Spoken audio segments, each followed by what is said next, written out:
Long before magic became a word, there was a place where knowledge was not written, but descended.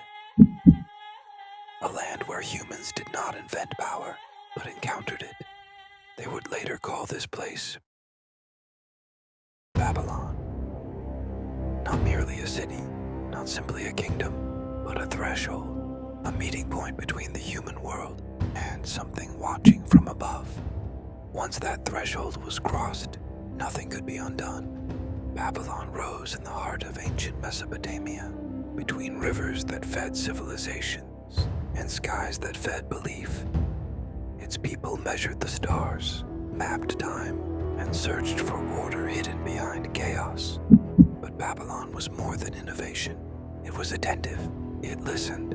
Ancient traditions describe it not as the birthplace of magic, but as a place where something unseen was believed to communicate and be understood.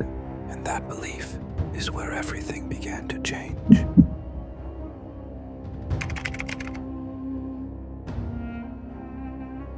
Across cultures and eras, a recurring idea appears.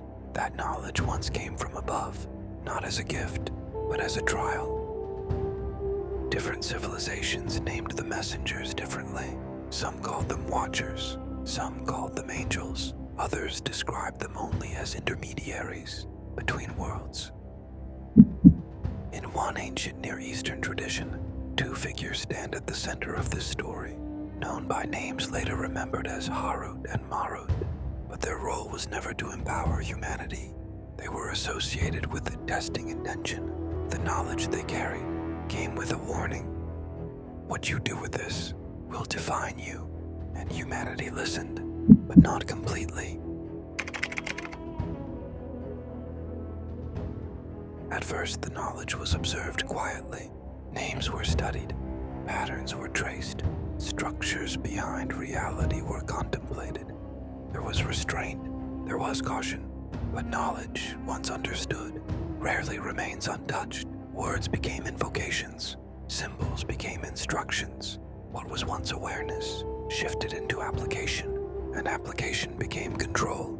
Rituals emerged, not to understand the universe, but to influence it, to alter love, to bend fate, to gain advantage over others.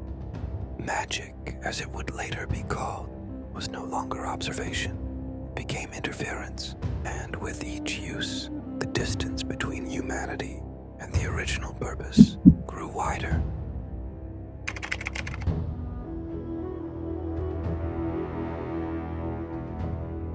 Ancient legends describe a moment when that distance became irreversible, a breaking point. Whatever had been communicating from above fell silent. The sky no longer responded. There were no more messages, no more dissent. The gate was set to close. The knowledge remained, but detached.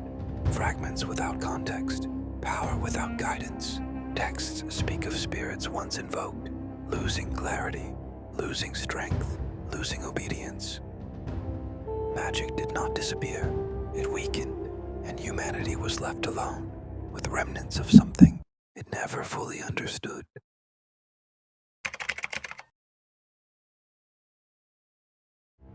Babylon eventually fell, but its ideas did not vanish. They scattered, hidden inside symbols, encoded within myth, preserved through secrecy. What survived was not spells, but methods. Ways to influence belief, ways to shape perception, ways to exercise power without being seen. Over centuries, magic shed its supernatural language and adopted new forms, and that leads to an unsettling thought. Perhaps the forbidden knowledge was never destroyed, only transformed.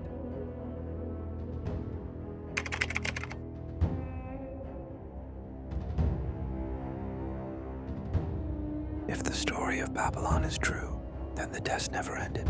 It simply changed shape. The question was never about magic itself.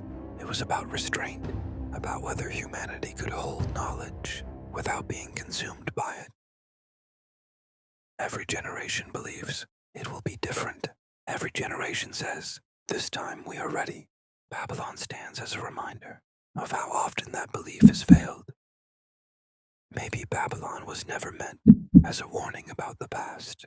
Maybe it was a message sent forward in time, because the gate does not need to reopen for the test to continue. The knowledge is already here. The only question that remains is this: what will we do with it?